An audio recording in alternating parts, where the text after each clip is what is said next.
संस्कृत भाषा शिक्षण में आप सबका हार्दिक स्वागत है। पूर्व पाठ में हम विधि लिंग लकार का अभ्यास कर रहे थे। इस पाठ में उसी के बारे में और जानकारी प्राप्त करेंगे। नमो नमः। संस्कृत भाषा शिक्षणे भवतां सर्वेषां हार्दं स्वागतम्। पूर्वतनपाठे पठ लिख इत्यादि धातूनां लिङ्लकाररूपाणि कानि भवन्ति, तेषां प्रयोगः कथं करणीयः इत्यपि ज्ञातवन्तः।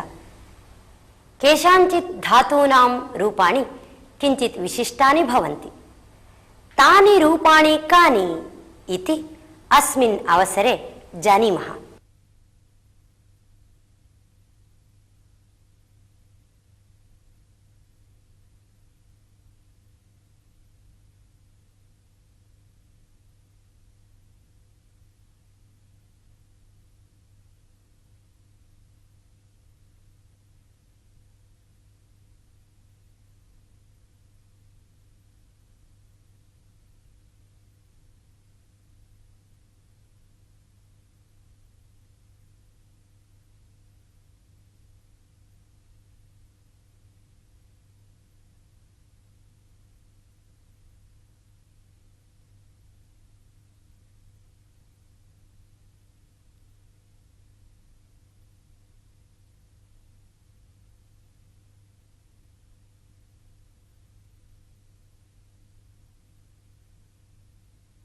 कृ धातोः विधिलिङ् रूपाणि अत्र सन्ति। अहं तानि पठामि।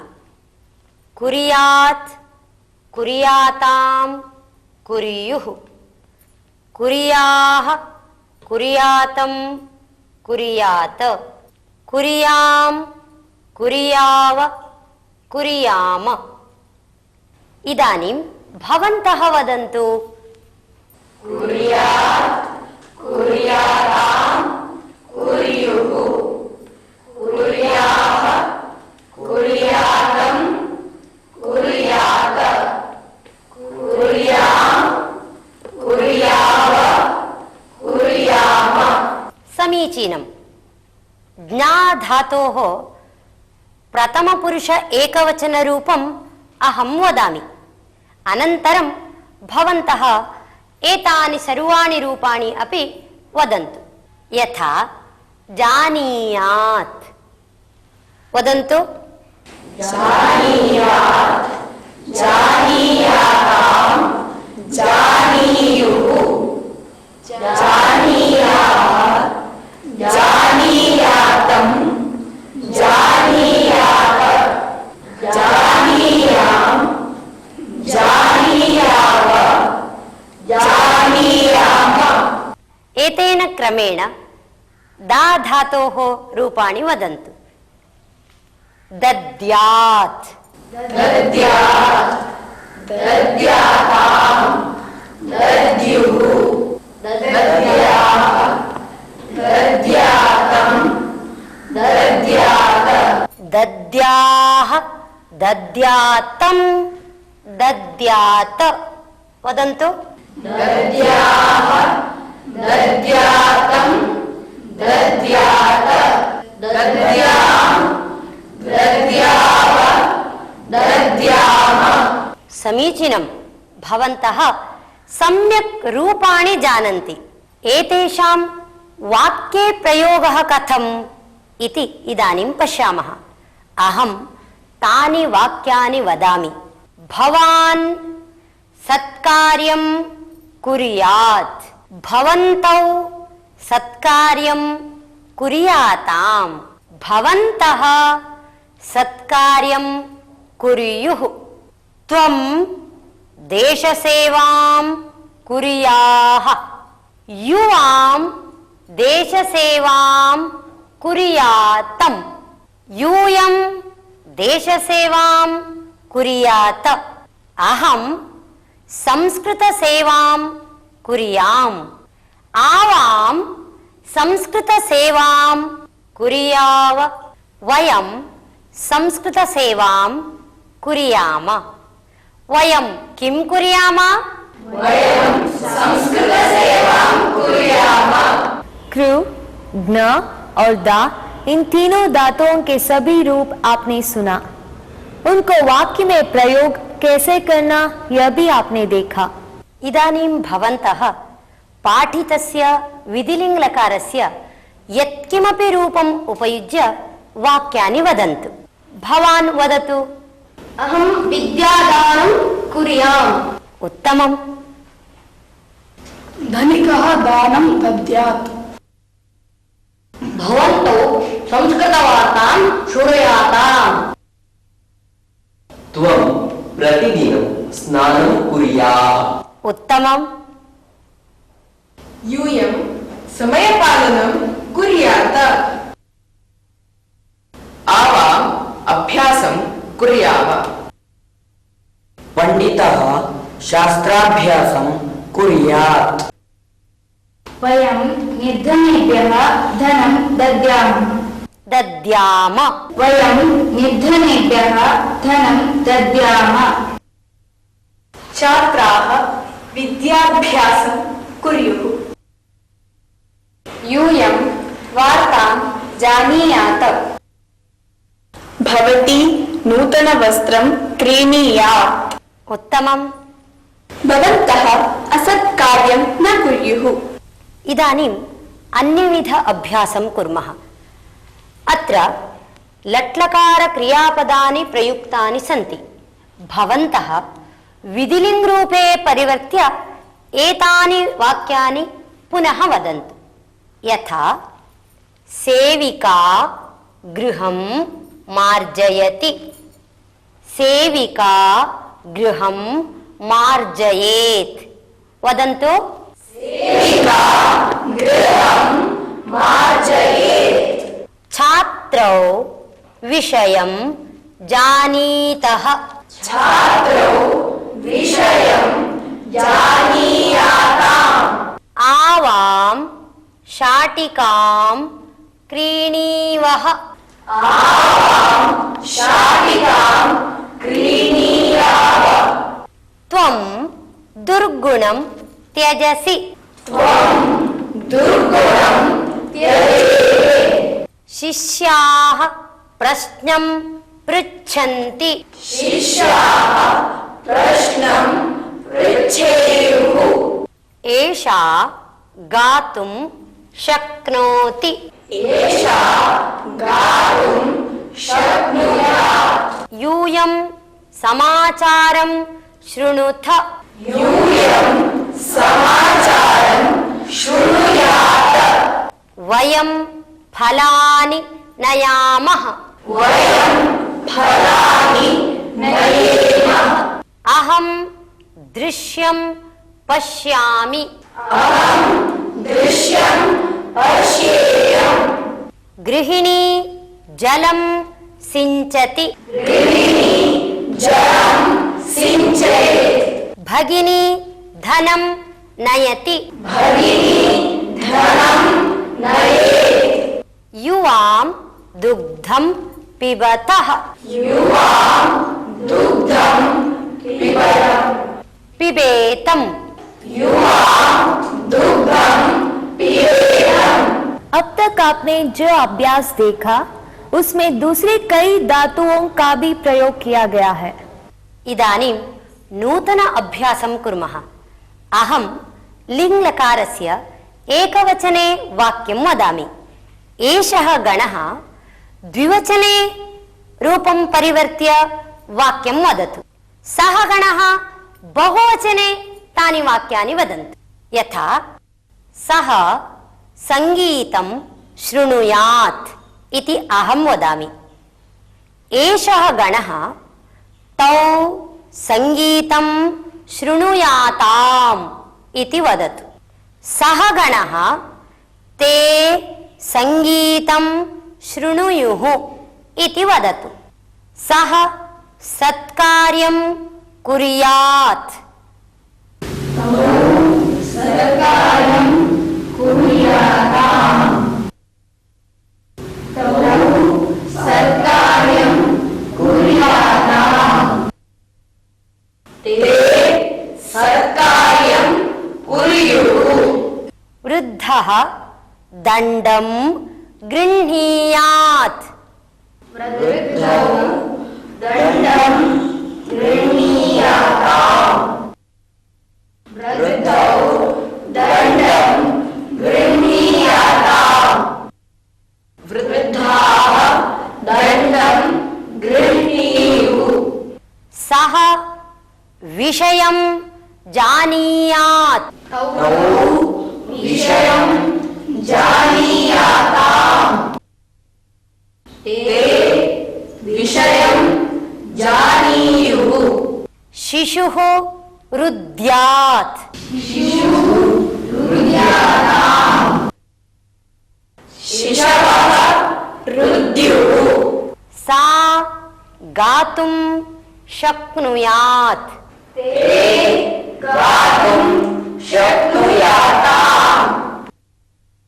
ताः गातुं शक्नुयुः मित्रं फलं क्रीणीयात् मित्रे फलं क्रीणीयाताम् मित्राणि फलं क्रीणीयुः समीचीनं समीचीनं भवतां लिङ्लकारस्य विषये ज्ञानम् अत्यधिकम् अस्ति। विधिलिंग लकार रूपों का एक वचन, द्विवचन और बहुवचन में परिवर्तन का अभ्यास अभी तक आपने देखा। इदानीं भवन्तः परस्परं विधिलिङ् लकार रूपं प्रयुज्य वाक्यानि वदन्तु। त्वं दन्तं प्रदर्शयेः त्वं पलायनं न कुर्याः भवान् नूतनं दूरदर्शनं स्वीकुर्यात् भवान् नूतनं यानं क्रीणीयात् त्वं संस्कृतवार्तां शृणुयुः त्वं संस्कृतवार्तां शृणुयाः त्वं संस्कृतवार्तां शृणुयाः त्वं दूरदर्शने संस्कृतवार्तां पश्येत् त्वं गृहपाठं कुर्याः भवती पुस्तकं दद्यात् त्वं गीतं गायेः भवती नृत्यं कुर्यात् भवती विद्यालयतः पुस्तकम् आनयेत् इदानीम् अन्यमेकम् अभ्यासं कुर्मः। विद्यालयस्य वार्षिकोत्सवः भविष्यति इति चिन्तयन्तु। भवत्सु एकैकः अपि आत्मानं शिक्षकं मत्वा एकः अन्यम् उद्दिश्य तद् कुर्यात् एतद् कुर्यात् इति आदिशतु। यथा रमेश भवान् सभायाः अलङ्कारं कुर्यात्, लते भवती मालां रचयेत्। भवान् वदतु। श्रद्धे त्वं नृत्यं कुर्याः प्रज्वल त्वं भीमस्य पात्रं कुर्याः त्वं मम गदां गृह्णीयाः समीचीनम्। विश्वनाथ भवान् गीतं गायेत् भवान् गीतं गायेत्। वदतु। विश्वनाथ भवान् गीतं गायेत् प्रसाद भवान् अतिथिव्यवस्थां पश्येत् पल्लवी भवती रङ्गवल्लीं लिखेत् गणेश भवान् स्तम्भम् आरोह्य तोरणबन्धनं कुर्यात् समीचीनम्। रचने भवती एकपात्राभिनयं कुर्यात्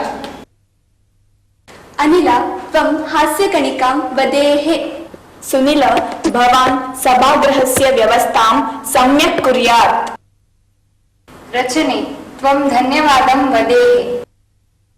मनोहर भवान् भोजनव्यवस्थां कुर्यात्। विधिलिंग लकार का प्रयोग करके आज्ञार्थक वाक्य कैसे बनाना, यह भी अभी तक आपने देखा। इदानीम् अन्यस्य एकस्य धातोः रूपाणि कथं भवन्ति इति पश्यामः। असधातोः लिङ् रूपाणि लिखामि।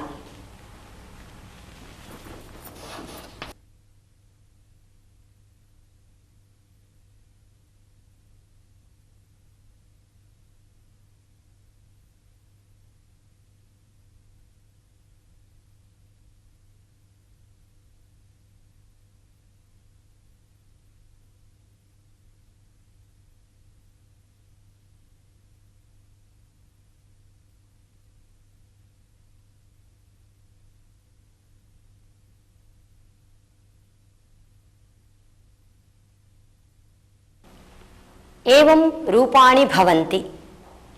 अहम् इदानीं कानिचन वाक्यानि वदामि। यथा सः विवेकी स्यात्, छात्राः बुद्धिमन्तः स्युः, त्वं धीरः स्याः, यूयं विनीताः स्यात्, अहं बुद्धिमती स्याम, वयं चतुराः स्याम। एतेन क्रमेण वाक्यानि रचयितुं शक्नुमः। मैं समझती हूँ कि अभी तक आपने विधिलिंग लकार के बारे में सारी जानकारी प्राप्त की है। वयमिदानीम् एकं सुभाषितं शृणुमः, यत्र विधिलिंग लकारस्य एव रूपाणि प्रयुक्तानि सन्ति।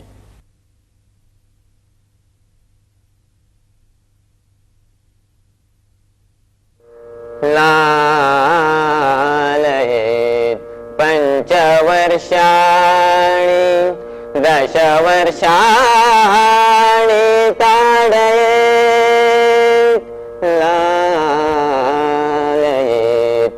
पञ्चवर्षाणि 10 वर्षाणि ताडयेत्, प्राप्ते तु 16 वर्षे, प्राप्ते तु 16 वर्षे, पुत्रे मित्रवदाचरेत्, पुत्रे मित्रवदाचरेत्,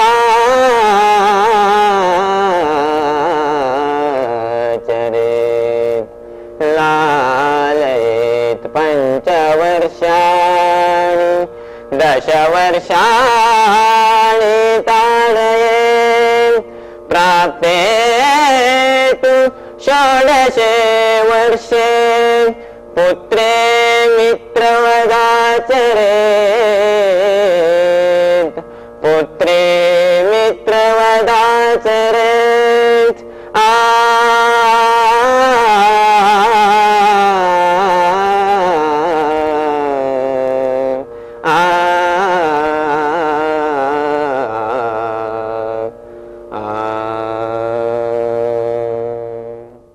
अस्मिन् सुभाषिते अपत्यस्य पोषणविषये वर्णितम् अस्ति।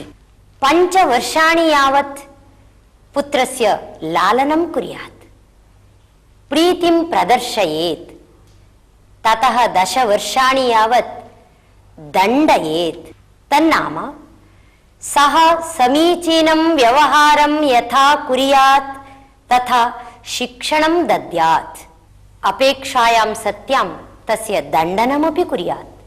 किन्तु यदा सः 16 वर्षीयः भवति तदनन्तरं तु तेन सह मित्रवत् आचरणं कुर्यात्। तन्नाम मित्रेण सह यथा व्यवहारः भवति तथा व्यवहारः करणीयः। इस सुभाषित में यह वर्णित किया गया है कि पुत्र के साथ कैसे व्यवहार करना। पहले 5 साल तक बहुत प्यार से पुत्र का लालन करना चाहिए। उसके बाद 10 साल तक उस पर दंड प्रयोग करना चाहिए, लेकिन वह जब 16 वर्ष का होगा उसके बाद उसके साथ कैसे व्यवहार करना, जैसे एक मित्र के साथ किया जाता है। इस सुभाषित में विधिलिंग लकार का रूपों का प्रयोग किया गया है, यह भी आपने जान लिया होगा।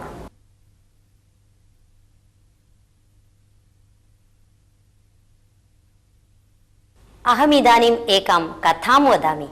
कस्मिंश्चित् ग्रामे गुरुनानकः प्रवचनं कुर्वन् आसीत्। सर्वत्र प्रशान्तं वातावरणम्, अनेके भक्ताः सम्मिलिताः आसन्। सर्वे अपि गुरुनानकस्य प्रवचनम् अत्यन्तं श्रद्धया शृण्वन्ति स्म। मध्ये गुरुनानकः पातुं जलम् आवश्यकम् इति उक्तवान्। तदा सर्वेपि शिष्याः जलम् आनेतुं धावितवन्तः। परन्तु मध्ये उपविष्टः कश्चन तरुणः भक्तः चषकमितं जलम् आनीतवान्। जलदानसमये युवकस्य गुरुनानकस्य च हस्तस्पर्शः अभवत्। तदा गुरुः, भोः, भवतः हस्तः मृदुः अस्ति, किं कारणम् इति पृष्टवान्। तदा युवकः उक्तवान् यत् मम जीवने एवं जलदानस्य अवसरः कदापि मया न प्राप्तः एव। तदा गुरुः पृष्टवान्, भोः, किमर्थम् एवं वदति इति। युवकः उक्तवान्, मम गृहे अनेके सेवकाः सन्ति। अहं कस्यचित् धनिकस्य पुत्रः अस्मि। अतः मम कार्यकरणस्य अवसरः एव न भवति इति। तदा गुरुनानकः जलम् अपीत्वा एव चषकम् अधः स्थापितवान्। युवकः एतद् दृष्ट्वा उक्तवान्, स्वामिन्, अहं कस्मै अपि एतावत् पर्यन्तं जलं मम हस्तात् न दत्तवान्। इदानीं कृपया अवश्यं पिबतु इति। यः जनसेवा एव जनार्दनसेवा इति भावेन सेवां न करोति, तस्य हस्तः अपवित्रः भवति। अतः अस्माभिः अवश्यं जनसेवा करणीया एव। यत्किमपि कार्यं करणीयम् एव इति गुरुनानकः उक्तवान्। गुरुनानकस्य वचनं श्रुतवतः युवकस्य नेत्राभ्याम् अश्रूणि आगतानि। सः लज्जया तं गुरुनानकं नमस्कृतवान्, गतवान् च। तत्पश्चात् सः युवकः परिश्रमेण कार्यं कर्तुम् आरब्धवान्। विविधेषु सेवाकार्येषु आत्मानं व्यापृतवान् च। कथायाः अर्थम् अवगतवन्तः किल? धन्यवादः। नमो नमः। इसी के साथ अब यह पाठ यहीं समाप्त होता है। अगले पाठ में हम फिर मिलेंगे। तब तक के लिए धन्यवाद।